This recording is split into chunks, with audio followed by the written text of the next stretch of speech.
write this down. The first is this. You got to know what fills and what drains your tank. You got to know that. It's sort of like this, and I'll draw some stuff on this board, but it's sort of like you have an emotional tank here, and you've got a drain, and you've also got an input. And if your level sort of serotonin or your emotions are at a high level here and it's full because you've got some good input coming in, wonderful.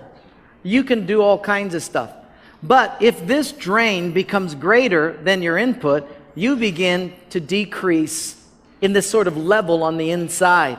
And when it gets to this first mark here, it needs to be almost like alarms going off. Because what will happen is you'll have an anxiety attack. And you'll feel it. Alarm should go off. If you don't start to fill, it'll drain down to the second, where you'll have an emotional breakdown. And if you ignore it, and like me, just was just a dead leader running, if you're not careful and it gets down to here, this is where they say you have a nervous breakdown. But alarms should be going off at each level. And you need to know what fills your tank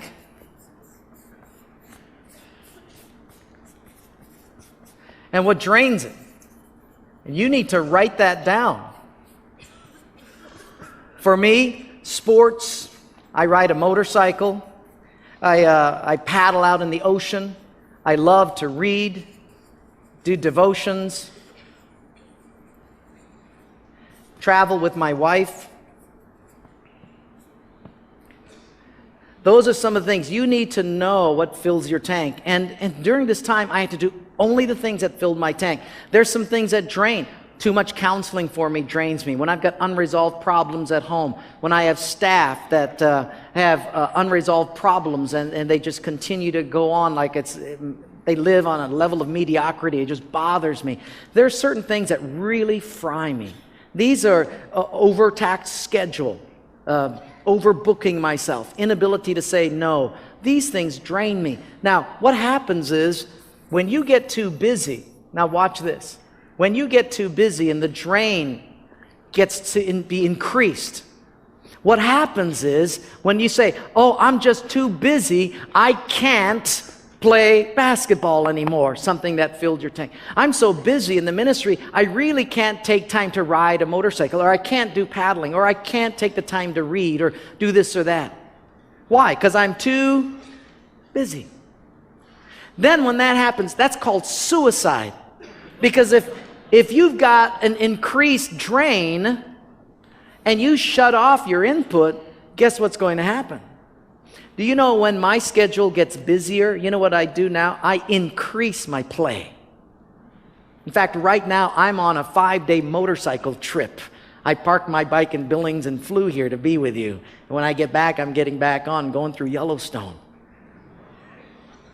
The busier your schedule, the more taxing, the more you increase your fill.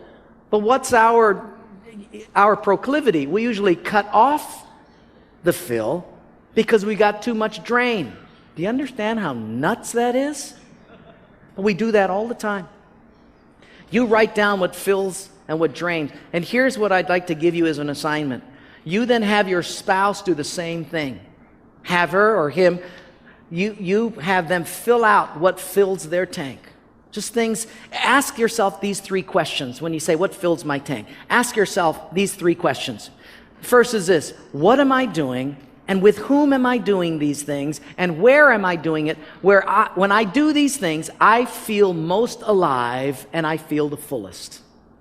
Can you remember those 3 questions? What am I doing? With whom am I doing these things, and where am I doing these things? That when I do this, I feel most alive and I feel the fullest. That'll help you to think through what fills your tank.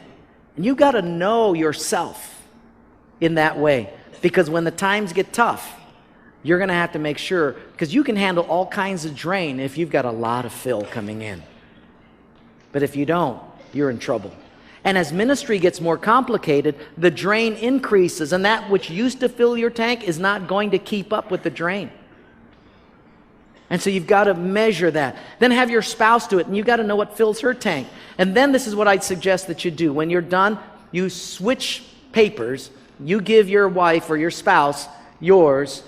Your spouse, gives you hers. And then you use that as a prayer list over the next month. And you pray. I pray for my wife that, Lord, help me to be someone that helps her fill her tank in these ways, and help me to alleviate some of these drains. Do you know what kind of friendship you'll start to develop if you'll do those two things? It'll help you immensely.